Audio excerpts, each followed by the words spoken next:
1 Pedro 1,15 na versão da Bíblia Viva diz assim: mas agora sejam santos em tudo quanto fizerem, tal como é santo o Senhor, que os convidou para serem os seus filhos. Contra uma agenda do inferno, quem somos? Somos a resistência. Muitos movimentos acreditam que são contra a cultura. Na verdade, eles são pró-cultura, porque a carne sempre vai militar em direção às obras da carne. A única coisa, o único movimento, o único organismo que de fato é contra a cultura é a igreja. Caminhamos na contramão. O mundo diz que divórcio é normal, nós cremos em alianças eternas. O mundo agora quer dizer que o gênero pode ser escolhido pela criação, nós cremos que já foi estabelecido pelo Criador. O mundo diz que tudo é relativo, nós cremos que em Deus todos os princípios são absolutos. O mundo nos ensina a olhar para coisas fúteis e construirmos uma história como se aquilo fosse tudo. A palavra aí, a agenda de Deus diz que se entre todos os homens nós fomos aqueles que temos uma expectativa só para essa vida, somos dignos de compaixão. Se a nossa agenda não tiver um projeto de eternidade, se a nossa agenda não tiver princípios de santidade, estamos vivendo qualquer coisa menos o Evangelho. Estamos nos tornando qualquer coisa menos a igreja de Jesus. Contra uma agenda do inferno, quem somos?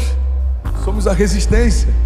Somos a última barreira para que esse mundo caído não se torne de novo uma Sodoma e Gomorra, para que não seja normal o incesto, a sodomia, a perversão. Somos a última barreira de resistência. Há quem acredite que a igreja é uma proteção moral do planeta. Eu já ouvi algumas pessoas dizendo: bom, eu não acredito em Jesus, mas eu acredito que a igreja é um dispositivo de controle de massa, para que pessoas não façam o que querem. Não. Não esvazie da igreja o poder sobrenatural do Evangelho. Não somos reguladores de conduta, somos filhos de Deus. Existe uma diferença muito grande em relação a isso. Existem muitos conservadores que eles acreditam em parte daquilo que acreditamos, mas não necessariamente carregam aquilo que carregamos, porque a igreja não é parte de uma agenda conservadora apenas. A igreja faz parte de uma agenda dos céus. Nos movemos por elas, nos pautamos nela, e ela precisa afetar a nossa agenda. Precisamos permitir que a agenda de Deus afete a nossa agenda. Precisamos permitir que a vontade de Deus afete a nossa vontade. Precisamos permitir que os planos de Deus sejam sobrepostos aos nossos planos, porque é assim que funciona um novo começo. A oração do Pai Nosso, ensinada por Jesus, tem vários fundamentos, princípios, e um deles, que é um dos mais poderosos, fala sobre a vontade de Deus sendo sobreposta à nossa. Ele diz: seja feita a tua vontade, assim na terra como já é feita nos céus. Alguém está comigo? Diga amém. Charles Spurgeon disse que a Bíblia contém o que os homens odeiam: a verdade. É por isso que somos resistidos, perseguidos, afrontados, mas em todas essas coisas somos mais do que vencedores em Cristo Jesus.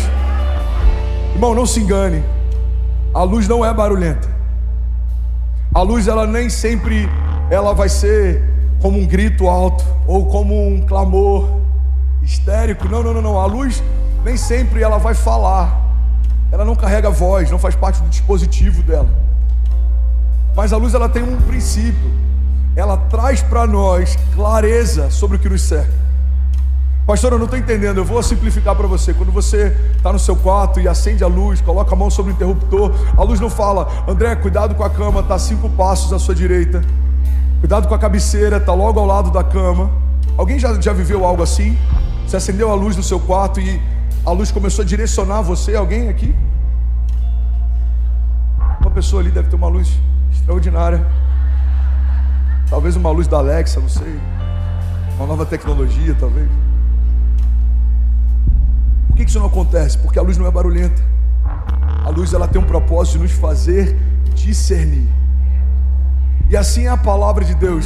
Quando a luz de Deus invade o nosso interior, fica muito claro o que é de Deus e o que não é de Deus. Quando a luz de Deus invade a nossa agenda, fica muito claro o que é de Deus e o que não é de Deus.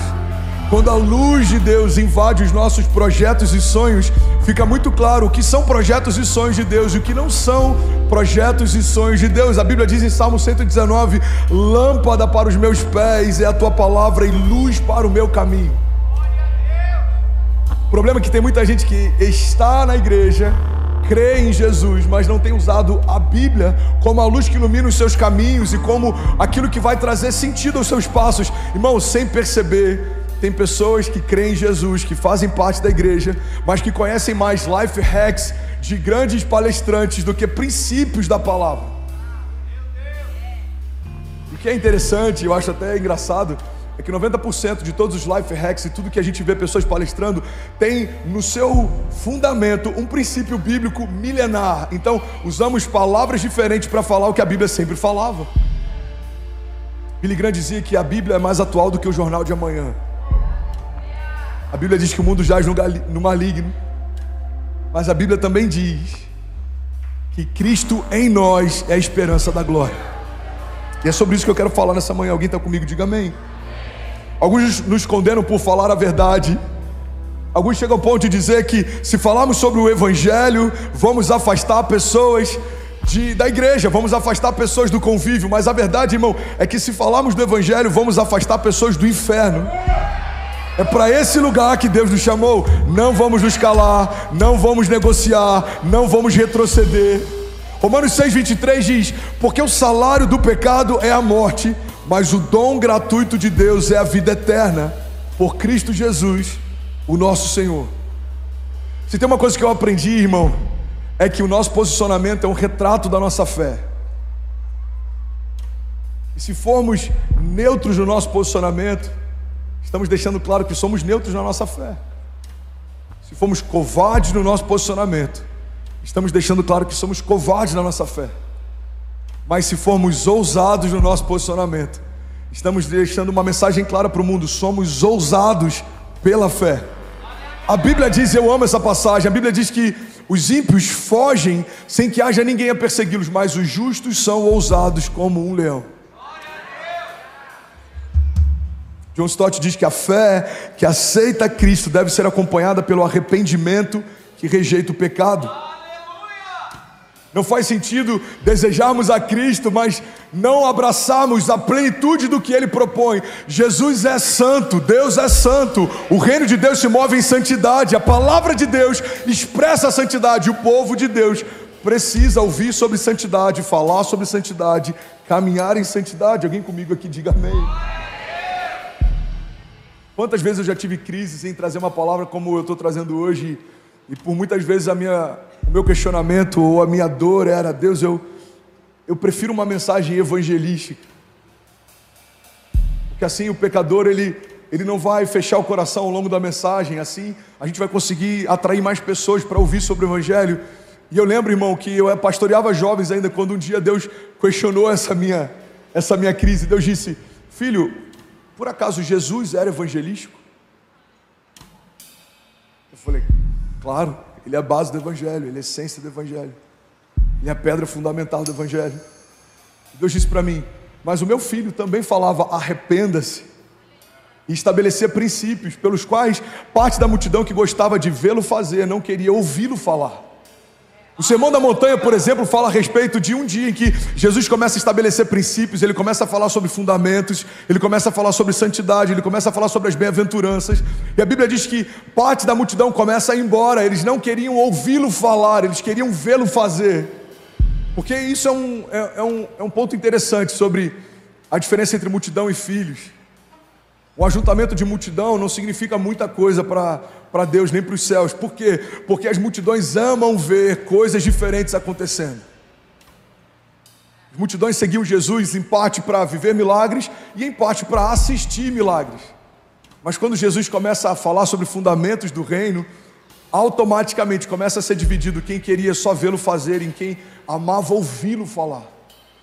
Irmão, é possível estarmos 30 anos no banco de uma igreja vendo Jesus fazer e ainda assim não nos tornarmos parecidos com como Jesus é. É possível liderarmos a igreja de Jesus e não parecermos com Jesus.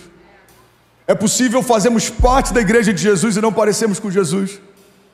Então nós precisamos nos mover em temor e no entendimento de que estar não significa se tornar, estar em uma igreja não significa estar salvo, estar em um organismo social não significa ser filho.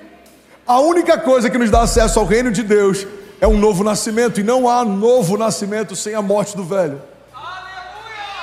Não há um novo romper se eu não abrir mão da conduta e de quem eu era e da natureza que eu tinha e dos sonhos que eu carregava. A Bíblia fala sobre uma ruptura, um marco zero. Deixamos as coisas velhas para trás e em Jesus tudo se faz novo. Alguém comigo aqui? E aí, tudo bem? Você acabou agora de assistir um vídeo. Se você ainda não está inscrito, já se inscreve também no nosso canal, ativa esse sininho aqui embaixo de notificação e toda vez que eu fizer uma live ou estiver transmitindo uma mensagem ao vivo, você vai ser um dos primeiros a saber. Mas eu deixei mais 2 indicações aqui que eu espero que façam muito sentido para você. Então já aproveita e clica para assistir a próxima mensagem, beleza? Seja bem-vindo ao time de incendiários e eu espero de verdade que essas mensagens mudem a sua vida como elas têm mudado a minha também. Até a próxima. Valeu!